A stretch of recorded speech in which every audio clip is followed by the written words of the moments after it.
사진 한 장을 보여드리도록 하겠습니다. 혹시 저 선수를 아시나요? 카피에고라고 하는 선수입니다. 카피에고. 저 선수가 23살이 되던 해 2019년도 아부다비 마라톤 대회에 출전을 했습니다. 케냐 선수입니다. 그런데 국제대회 참가 경험이 없기 때문에 케냐 선수단에선 이 아피에고 선수를 이제 어떻게 계약을 했냐면 페이스메이커로 계약을 했습니다.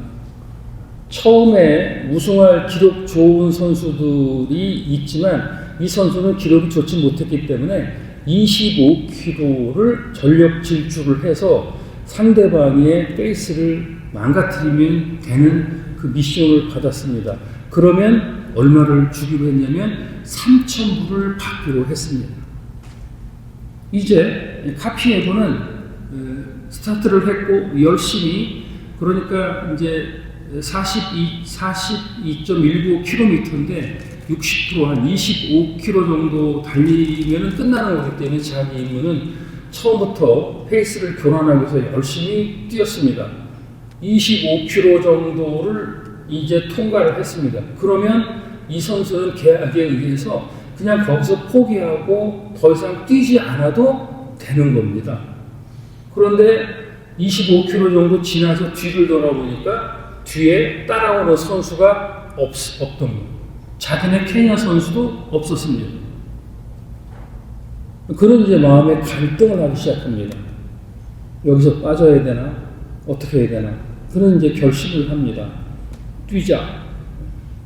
그렇게 해서 이제 그 페이스메이커로 출전한 선수가 25km를 지나서 42km까지 나머지 40%를 질주를 해서 그가 1등으로 골인을 하게 됩니다. 2시간 4분의 기록이었습니다. 2시간 4분. 들어와서도 2등하고의 간격이 약 2분 30초 정도 났을 정도로 상당히 우월하게 들어왔습니다. 오늘 사무엘상 16장의 말씀의 요지는 뭐냐면 이제 사무엘이 기름 부을 자를 찾아야 하는데 이제 하나님 말씀은 하나님은 외모를 보지 아니하시고 중심을 보신다라는 말씀을 하셨습니다. 그 말씀은 여러분들 많이 들어보셨을 거예요. 그렇다면 이제 시작 부분에 이 카피에고의 중심에는 무엇이 들어있었을까요? 여러분들에게 이 선수에 대해서 한번 평가를 해보십시오라고 하면 어떤 평가를 내리시겠습니까? 계약을 했으니까 25km까지만 뛰어야 되는 게 아닌가라고 생각하시는 분도 있고, 아니 뭐 뛸 수 있어서 우승할 수도 있지 않냐라고 생각하시는 분도 있을 거예요. 중요한 것은 이제 그 선수의 중심은 계약이라고 하는 것과 약속이라는 것보다도 이제 조금 그 선수가 어쨌든 욕심을 냈던 건 사실인 것 같습니다. 1등을 했고 그리고 우승 상금 10만 불을 받았습니다. 공식 우승 선수가 되었습니다. 그 이후로 그 선수가 계속해서 국제대회에 참석을 했는데 1등은 못하고 2등, 4등, 6등 그런 상위권 성적을 냈습니다. 그런데 급기야는 이제 작년에 약물 검사에 걸려서 2년 동안 모든 기록이 인정되지 않은 그런 징계 처분에 있다고 그렇게 조사가 됐습니다. 그러면 과연 성경에서 말하는 하나님은 중심을 보신다라는 말씀을 하시는데 그 중심이 무엇인지 본문의 말씀을 보면서 한번 생각해 보도록 그렇게 하겠습니다. 16장 6절의 말씀을 읽어보도록 하겠습니다. 읽습니다. 시작.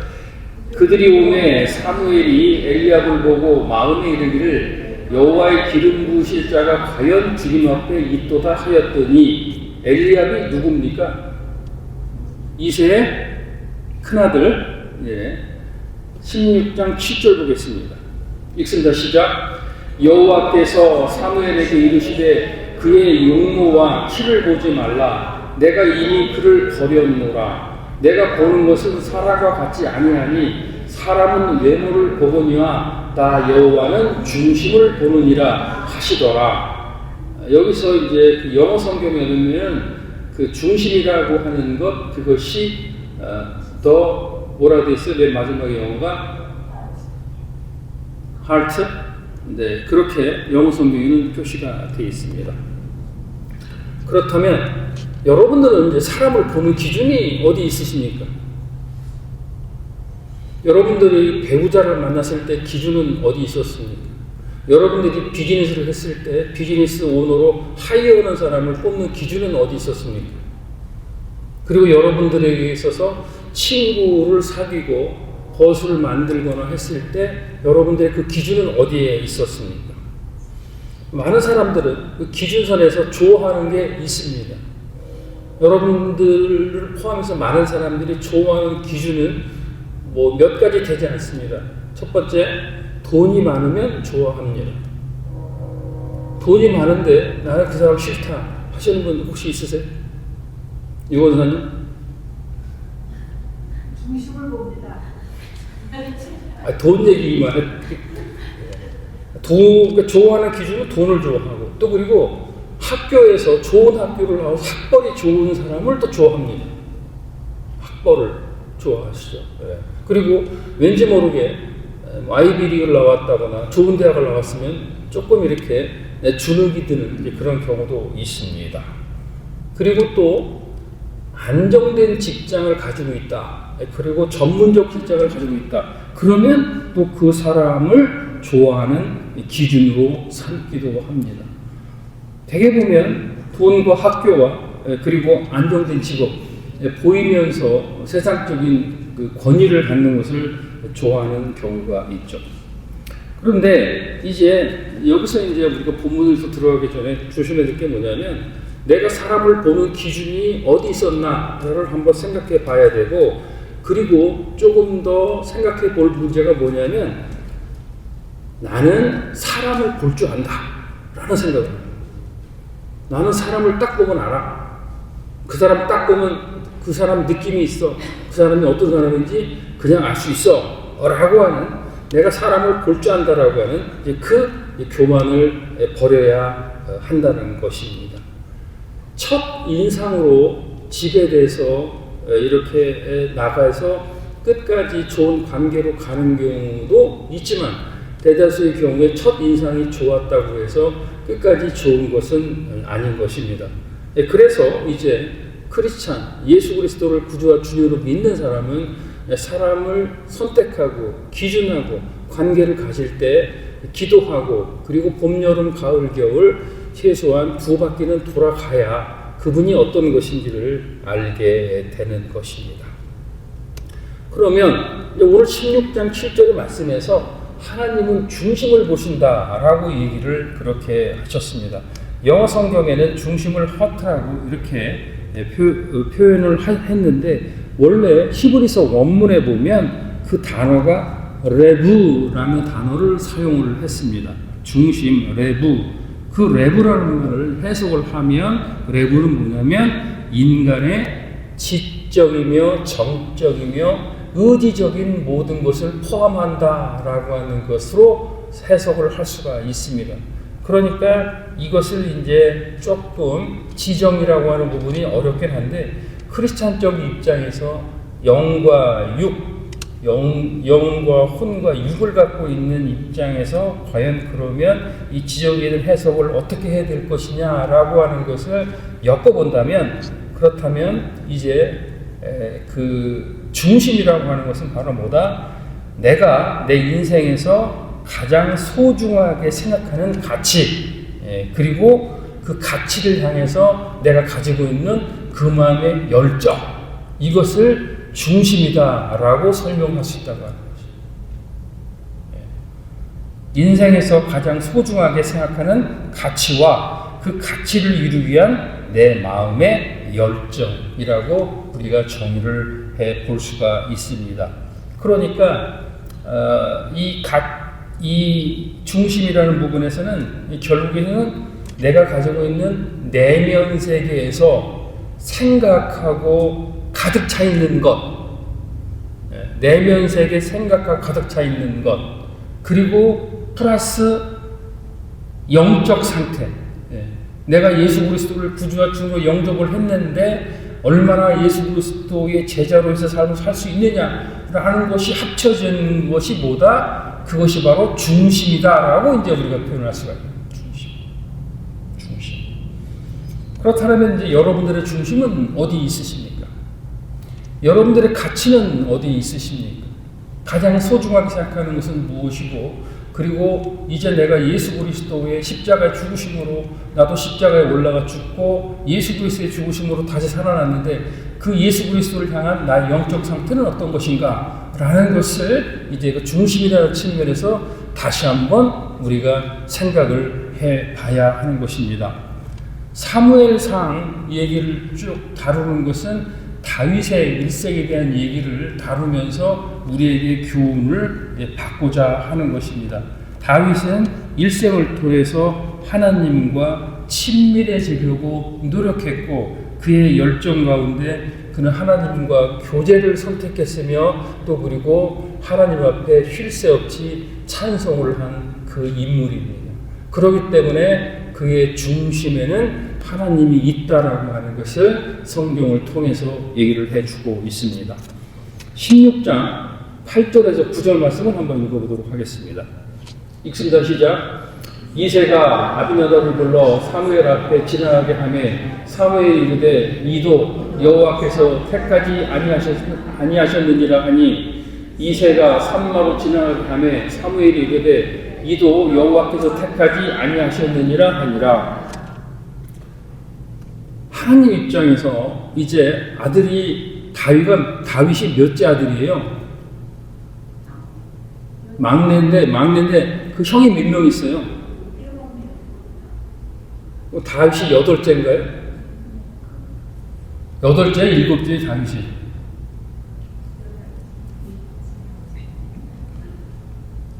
어쨌든 하나님 입장에서는 사람이 많은데 자꾸 패스를 하는 거예요.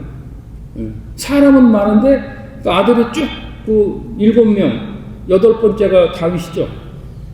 다 이렇게 하나씩, 제일 큰 아들이 장자라 아주 그냥 듬직하고 했는데 버렸다 그러고, 그 다음에 사무엘이 있고 지나가봐 다 했는데 다 마음에 안 든다. 하나님 입장에서는 뭐냐면 사람은 많은데 쓸만한 사람이 없다 라는 그 말씀을 우리들에게 해주고 계십니다. 16장 11절 말씀 보겠습니다. 읽습니다. 시작. 또 사무엘이 이새에게 이르되 내 아들들이 다 여기 있느냐? 이새가 이르되 아직 막내가 남았는데 그는 양을 지키나이다. 사무엘이 이새에게 이르되 사람을 보내어 그를 데려오라. 그가 여기 오기까지는 우리가 식사 자리에 앉지 아니하겠노라. 그러니까 이제 사무엘이 선지자로서 하나님하고 쭉 어떤 주파수가 맞는 동일한 무전기가 있었겠죠. 앞으로 이제 그 이세 아들이 지나갑니다. 기름 불 자가 인이니까 아니다. 인이니까 아니다. 그러다가 거기는 7명이 다 지나가 버렸어요. 그러고 난 다음에 그러니 이제 사무엘이 묻습니다. 내 아들이 여기 다 있느냐? 라고 그렇게 질문을 하게 됩니다. 그런데 이제 여기서 중요한 부분이 뭐냐면 근도 문화의 히브리 문화에 있어서 막내는 사람 취급을 못 받는, 귀여움만 받는. 한국 문화는 어떤가요? 막내. 저도 막둥이 한 사람이지만은 그것도 집안에 이렇게 보면 형들도 있고 누나들이 있으니까 크게 이렇게 험하고 이런 일들을 잘 안 하게 되고 귀하게 되고, 또 그리고 이제 아버지가 이제 어머니랑 쭉 경제 생활을 하면서 이 시간이 지나가면서 조금 경제력이 돼 있을 때 그 경제력이 좋은 열매를 또 받는 게 또 막내일 수가 있고 그렇게 되어 있는 거죠. 그런데 이제 여기서 우리가 중요한 것은 뭐냐면 사람의 눈으로 봤을 때는 저 막내고 사람 구실이나 제대로 하나, 그리고 그냥 그러니까 밥벌이나 하려고 목동이나 시켰다라고 아버지도 생각을 했다는 거예요. 그런데 여러분은 혹시 여러분의 자녀나 아니면 공동체 생활을 하는 그런 사람들을 평가할 때 그런 기준을 갖고 계시는 부분은 혹시 없으십니까? 어린데 뭘 해봤나? 경험이 있나? 이런 생각을 갖고 있다. 누구와 같이? 이새의 아버지와 같이. 그런데 여기서 이제 핵심적인 얘기는 뭐냐면 그 막내고 철부지고 어리고 그런 다윗이었지만 다윗이 목동을 할 때 어땠습니까? 자기가 맡은 작은 일이지만 양 한 마리를 지키기 위해서 사자와 싸우고 그리고 그 늑대와 싸우고 그 양들을 지켜냈다고 합니다. 어떤 것 작은 것도 하찮게 여기지 아니하고 그것을 이룩했다고 하는 거예요. 그 중심축을 주님은 보고 계셨더라고요. 그리고 그 마음 가운데서도 이제 그 양을 침탈하려고 하는 외부의 그런 짐승들을 물리쳤지만 그럴 때 없을 때는 한 마리 양이라도 책임감을 가지고 목자의 심정으로 사랑하면서 그 양을 보살펴 주었다라고 하는 것이죠. 그것을 이제 하나님께서 좋게 보시고 그 사람의 내적 세계와 영적 상태를 보시니 그가 나를 시원하게 하는 자라고 하는 말씀을 우리에게 남기신 겁니다. 그러면 이제 정리하면서 그렇다면 과연 이 다윗을 통해서 하나님을 중심을 본다고 하셨는데 이 다윗의 일생을 통해서 봤을 때 우리가 우리 스스로에게 적용될 바가 어떤 게 있느냐라고 정리를 한번 해보겠습니다. 첫째로 마음의 중심이 있는 사람은 하나님을 향한 진실한 믿음과 신뢰가 있어야 된다. 그러니까 우리가 하나님을 이제 믿는다고 얘기하고 고백도 하지만 더 신실한 부분에 있어서는 뭐냐면 시편을 통해서 다윗은 반복해가지고 뭘 하냐면 어떤 일이든 간에 나는 하나님을 의존합니다. 하나님밖에 없습니다. 하나님 저를 버리지 말아 주십시오. 하나님께 의지합니다. 의탁합니다. 저의 영혼을 불쌍히 여기십시오. 라고 다윗은 매번 의지한 게 누구다? 하나님을 의지했다.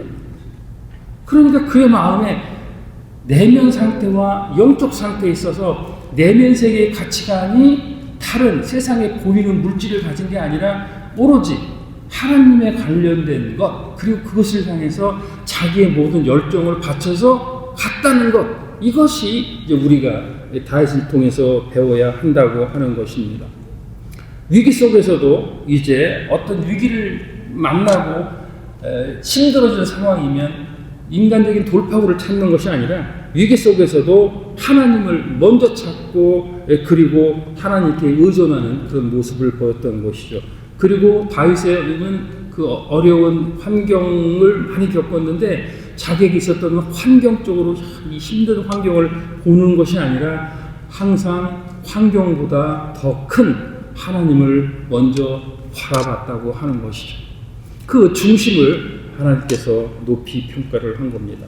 그리고 두 번째로 첫 번째가 하나님을 향한 진실한 믿음과 신뢰가 있었던 것이고 두 번째 그의 중심에서 본 건 뭐냐면 겸손함과 낮은 마음을 찾아볼 수가 있습니다. 겸손함과 낮은 마음. 다윗은 전 생애를 통해서 자신을 스스로 높이려고 하지는 않았습니다. 그것이 바로 겸손입니다. 그리고 그에게는 목동부터 시작했던 여러 가지 아랫 일들이 있었지만 그 일들을 불평하지 않고 맡겨진 일은 항상 충실하게 열심히 했습니다. 그리고 그가 왕이 될 때까지 주의를 통해서 왕이 될 때까지 하나님이 높이실 때까지 다윗은 기다렸습니다. 여기서 이제 중요한 건 뭐냐면 중심이 하나님으로 가득 차 있고 하나님의 열정이 있는 사람은 어떤 것, 교만, 자기 과시가 없다고 하는 거죠. 자기를 드러내려고 한다고 하는 게 없는 거죠. 겉으로는 하나님 찾고 교회 찾고 하지만 그 이면에는 어떤 생각하고 있는 부분이 있다라고 하는 부분이 있으면 그 부분도 이제 하나님께서 중심을 보신다라는 말씀이 있는 겁니다. 세 번째로 다윗에게서 중심의 마음을 볼 수 있는 건 뭐냐면 다윗은 순종하는 마음이 있었다고. 순종하는. 그 순종하는 마음은 뭐냐? 다윗은 하나님하고의 교제, 하나님께 친밀하게 나아가고 찬송하고 하나님께 기도할 때 다윗이 먼저 부르심 앞에서 어떤 계산을 하고 어떤 딜을 해서 어떤 조건을 제시한 적이 없습니다. 그냥 기도해서 응답이 나오면 그대로 행했다는 것이죠. 그리고 그 순종하는 마음이 바로 이제 하나님으로부터 선택받는 그 어떤 믿음의 중심이 된 것입니다. 말씀을 정리하도록 하겠습니다. 하나님은 중심을 보신다고 하셨는데 중심이라고 하는 것은 우리의 내면 세계와 영적 상태입니다. 그리고 그 내면 세계와 영적 상태를 어떻게 가치롭고 그를 향한 열정이 있는가, 그것은 여러분이 여러분 스스로를 평가하시고 판단할 수가 있습니다. 그렇지만 다윗의 일생을 통해서 주님께서는 우리들에게 말씀하시는 게 뭐다? 하나님을 향한 진실한 믿음을 가지고 있어라 라고 하는 것입니다. 환경에 변하지 않고 하나님만 의지할 수 있는 진실한 믿음이 필요한 것이고, 두 번째로 교만하지 말고 나대지 말고 겸손과 낮은 마음을 가지고 사람과 주위 사람을 임하라고 하는 것이고, 그리고 교회와 여러 가지 일들을 하고 했을 때 순종하는 마음을 가지고 하나님의 일에 동참할 수 있다는 것, 그것이 바로 오늘 하나님은 중심을 보신다라고 하는 결론적인 말씀이 되겠습니다. 한자 하나 보여드리겠습니다. 자, 읽을 줄 아시는 분 한번 읽어보십시오.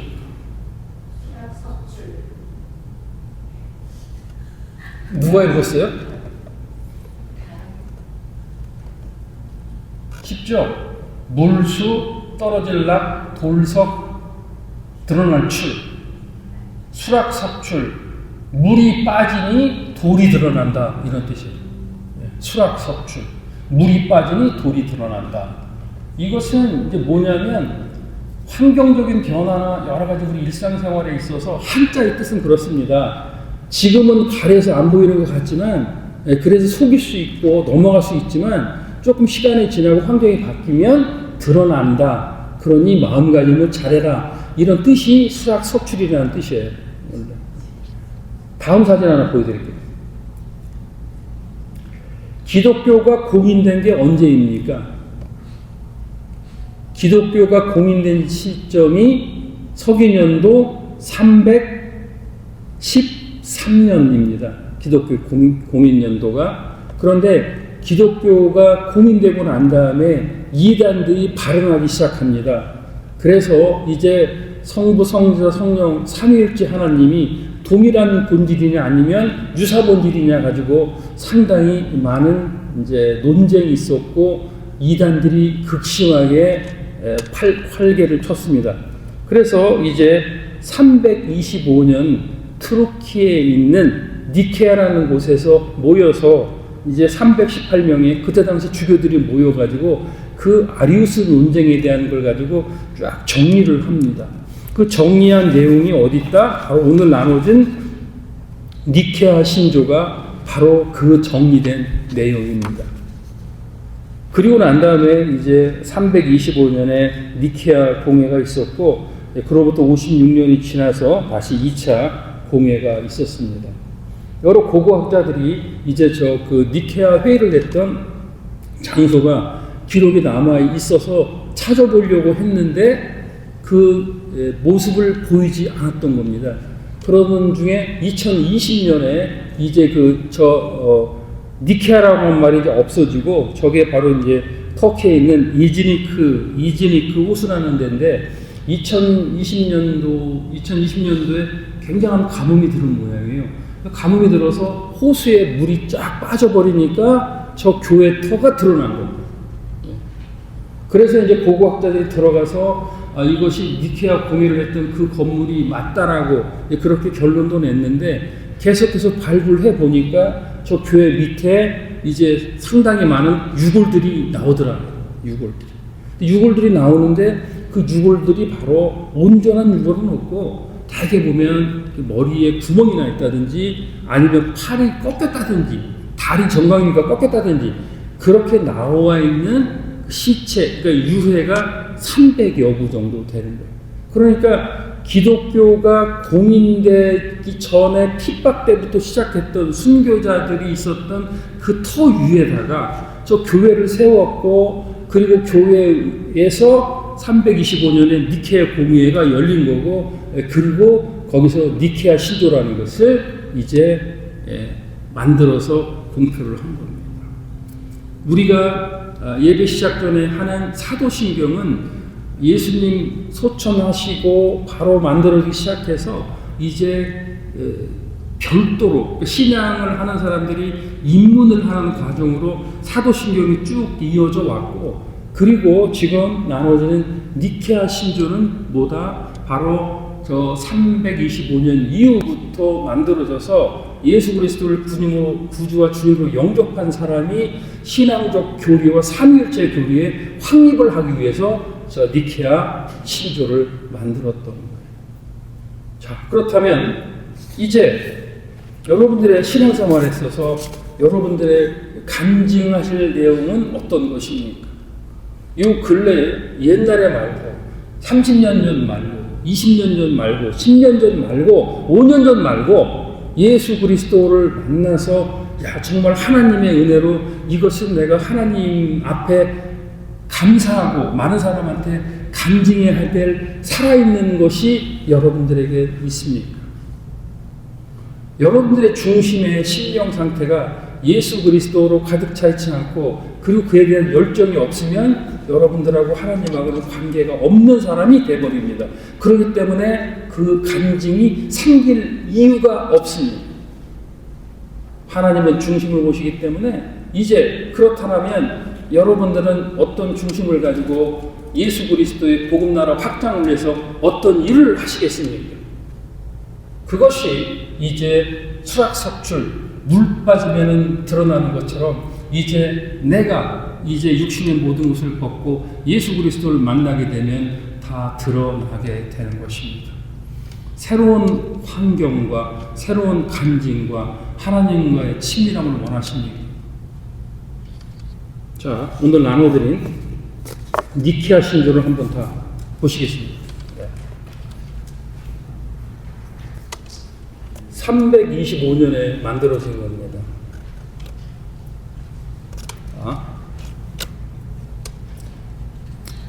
준비되셨으면 천천히 한 목소리로 읽어보도록 하겠습니다. 시작. 우리는 한 분 하나님을 믿습니다. 전능하신 아버지, 하늘과 땅과 보이는 것과 보이지 않는 모든 것을 지으신 분을 믿습니다. 또한 한 분 주 예수 그리스도를 믿습니다. 하나님의 독생자, 모든 세대 전에 아버지에게서 나신 분, 하나님에게서 나신 하나님, 빛에서 나신 빛, 참 하나님에게서 나신 참 하나님, 창조되지 않고 나시어 아버지와 한 본질이시며 만물이 그분으로 말미암아 창조되었습니다. 그분은 우리 인간을 위하여, 우리의 구원을 위하여 하늘에서 내려오셨고 성령으로 동정녀 마리아에게 육신을 취하시어 사람이 되셨으며 본디오 빌라도 아래서 우리를 위하여 십자가에 못 박혀 고난을 받으시고 장사되셨다가 성경대로 사흘 만에 다시 살아나셨으며 하늘에 오르시어 아버지 오른편에 앉아 계십니다. 그분은 산자와 죽은 자를 심판하러 영광 중에 다시 오실 것이며 그분의 나라는 끝이 없을 것입니다. 우리는 성령을 믿습니다. 주님이시여 생명을 주시는 분, 아버지와 아들에게서 나오시며 아버지와 아들과 더불어 동일한 경배와 영광을 받으시고 예언자들을 통하여 말씀하셨습니다. 우리는 하나의 거룩하고 보편되며 사도적인 교회를 믿습니다.